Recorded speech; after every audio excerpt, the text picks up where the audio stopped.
Have you ever wondered what games you should keep or you should lose? Find out here at Purge Reviews. Iron and Ale is a genre of games, and of course I've heard of drinking games. You know, every college you see that. You take the quarter and you balance it and you get it and you take a drink. It was very unique that a gamer's game or something that would be in our vernacular would come out and be a drinking game. And that's what Iron and Ale is. It's really an excuse to drink. And you're role-playing that you're these dwarves and you're playing this game and people will either take a penalty of drinking or they might have to drink if they lose the challenge. And that's all good. I don't personally drink alcohol. It's a personal choice that I've made. I don't miss it.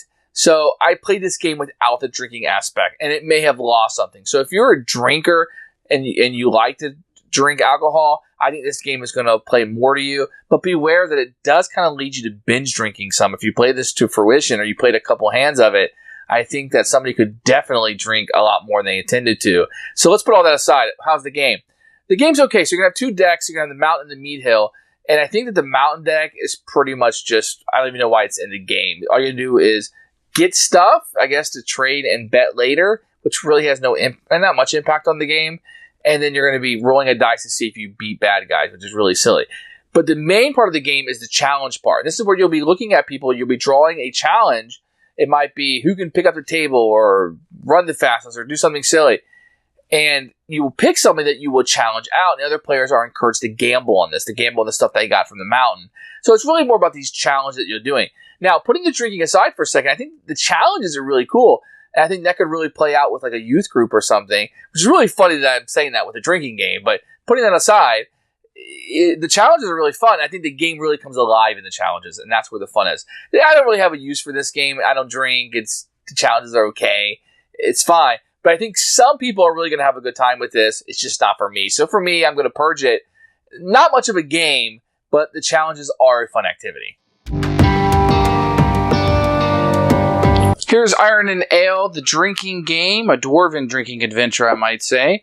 So you're going to have a longer type box. It does say here, not suitable for children under 3. Thank goodness it's a drinking game. I mean, what child would start drinking to at least 4 or 5? My gosh.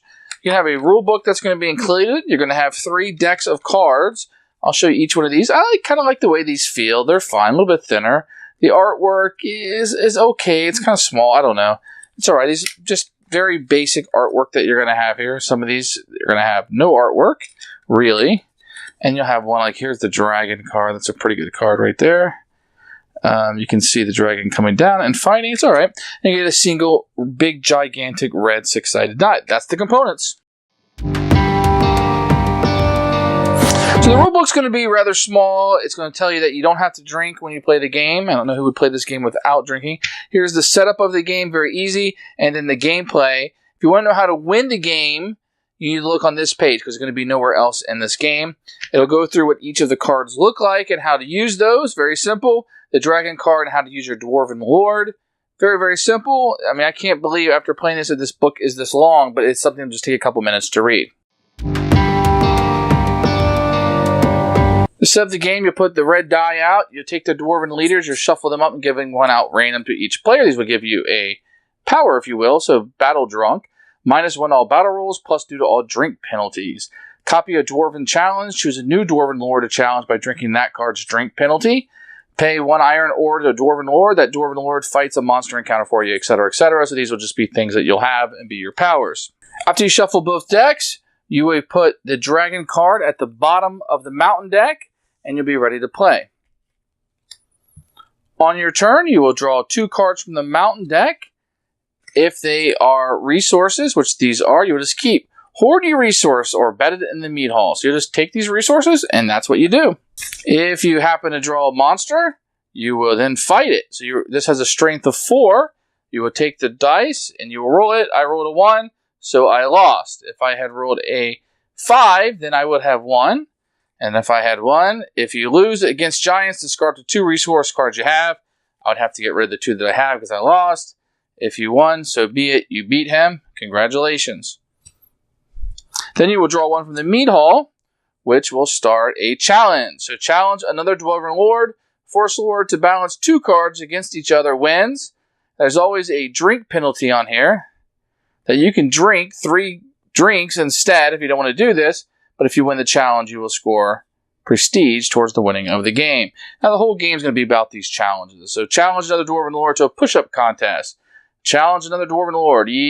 Yell your best Dwarven boast. Most Dwarven boast wins. Maybe challenge to prove it. So, blah, blah, blah. These are supposed to be fun to do. Dwarven Lord, the mightiest forearms, to a thumb wrestling match. Hide the die under one of the 3 mugs. You must guess. Take turns naming heroic dwarves. Other Dwarven leaders choose a lord for you to smell. Still a resource card from their lord. Other Dwarven lords choose a lord for you to smell. Drink your ales. First to win finishes honor. Immediately fight the dragon, and so on and so on. So the game's really about doing these funny challenges. When one of these 2 decks are empty, the game will end. You count up your prestige points that you were able to garner, your heroic points. Whoever has the most victory points wins the game. Who should buy this game? If you're willing to take the drinking aside and crack all the jokes you want about that, I think youth groups or Cub Scout or Boy Scout group will really have a good time with the challenges. I think they're really fun. And some of them you might have to take out. It might not be appropriate, but the ones that are left in is a good time.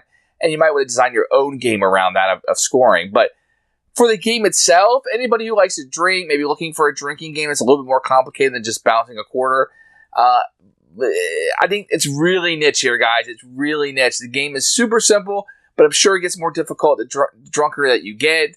But very niche. Really, what the game is intended to be played, it's going for people who want to binge drink, people who want to take shots, or people who want to drink their beer and have a game around it. That's what this would be for. For me and my taste, it's not really going to fit in. I'm going to purge it, but I think there is a market for this, obviously. Thanks for watching the video. I really appreciate you tuning in. If you liked it, please like it and hit that little subscribe button. That really helps out the channel, lets us know that you're getting the videos that you want. If you agreed or disagree with what I said, feel free to comment below. I'd love to hear what you have to say, and I promise that I will comment back. Thanks for watching, and everybody else, keep playing games.